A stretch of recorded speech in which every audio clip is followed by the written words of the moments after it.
Ikiwa leo ni Mei 6 ya mwaka wa 2025, ninakusalimu kwa jina lipitalo majina yote, jina la Bwana wetu Yesu Kristo. Ninakualika katika mfululizo wa masomo ya kesha la asubuhi. Na kabla tujalianza somo letu zuri siku ya leo, nikualike tuombe. Mtakatifu, mtakatifu, mtakatifu, Baba yetu na Mungu wetu ketie mahali pasiri juu mbinguni. Jina lako takatifu litukuzwe sana. Ninakushukuru kwa sababu ya wema wako na ulinzi wako katika maisha yetu. Asante kwa fadhili zako, asante kwa upendo, asante kwa kutulinda na kututunza. Jina lako litukuzwe sana. Asubuhi ya leo watoto wako wa kiume na wa kike tumekuja miguuni pako, tukiwa ni wadhambi na tusiostahili hata kuitwa watoto wako. Lakini kwa sababu ya neema yako bado tumekuja kwako na unatupokea. Tunakusihi ukatusamehe dhambi zetu, ukatufundishe kuendelea kuyatenda mapenzi yako. Tunapoenda kujifunza somo hili asubuhi ya leo, tunaamini uwepo wako utaenda pamoja nasi. Na baada ya kujifunza mada hii, utadumu kutembea na kila mmoja wetu sasa na hata milele katika jina la Yesu. Amina. Mada ya leo inasema sheria kwa ajili ya furaha ya mwanadamu. Zaburi ya 19 aya 8 inasema, maagizo ya Bwana ni ya adili, hufurahisha moyo. Amri ya Bwana ni safi, huyatia macho nuru. Hapo mwanzo, Mungu alitoa sheria yake kwa wanadamu kama njia ya kupata furaha na uzima wa milele. Tumaini pekee la sheria la kuzuia kusudi la Mungu ni kuwaongoza wanaume na wanawake kutokutii sheria hii. Na juhudi yake ya kudumu imekuwa ni kupotosha mafundisho yake na kudunisha umuhimu wake. Pigo lake kuu limekuwa ni jaribio la kubadilisha sheria yenyewe ili kuwaongoza watu kukiuka maagizo yake wakati wakidai kuyatii.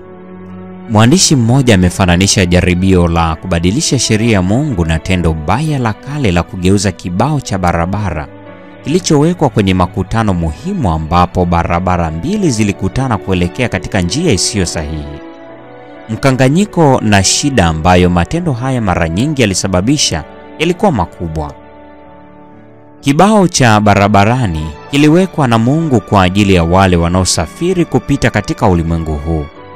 Mkono mmoja wa kibao hiki ulionyesha utii wa hiari kwa Muumba kuwa kama njia ya furaha kuu na uzima, wakati mkono mwingine ulielekeza kutokutii kuwa njia ya mateso na kifo. Njia ya furaha ilielezwa kwa wazi kabisa kama ilivyokuwa njia ya kuelekea katika mji wa makimbilio chini ya kipindi cha Wayahudi. Lakini katika saa mbaya kwa jamii yetu, adui mkubwa wa kila wema aligeuza ishara na watu wengi wamekosea njia. Kupitia kwa Musa, Bwana aliwaagiza Waisraeli, hakika mtazishika sabato zangu, kwa kuwa ni ishara kati ya mimi na ninyi katika vizazi vyenu vyote, ili mpate kujua ya kuwa mimi ndimi Bwana niwatakasaye ninyi. Basi mtaishika hiyo sabato, kwa kuwa ni takatifu kwenu. Kila mtu atakayeitia unajisi hakika yake atauawa. Kwa kuwa kila mtu afanyaye kazi katika siku hiyo, nafsi hiyo itakatiliwa mbali na watu wake.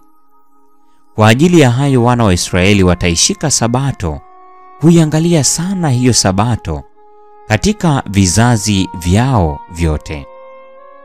Ni agano la milele.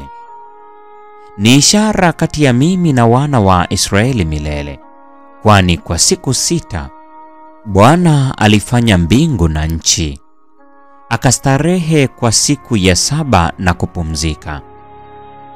Kutoka sura ya 31 aya 13 hadi 17. Katika maneno haya Bwana aliuelezea wazi kabisa utii kwa njia ya kuelekea katika mji wa Mungu. Lakini mtu wa dhambi amebadilisha alama na kuifanya ielekeze mwelekeo usio sahihi. Yeye ameweka sabato ya uongo na amewasababisha wanaume na wanawake kufikiri kwamba kwa kupumzika katika siku hiyo walikuwa wanaitii amri ya Muumbaji. Mungu amenena kwa uthabiti kuwa siku ya saba ni sabato ya Bwana. Wakati mbingu na nchi zikamalizika, aliitukuza siku hii katika ukumbusho wa kazi yake ya uumbaji. Akipumzika katika siku ya saba, akaacha kufanya kazi yake yote aliyoiumba na kuifanya.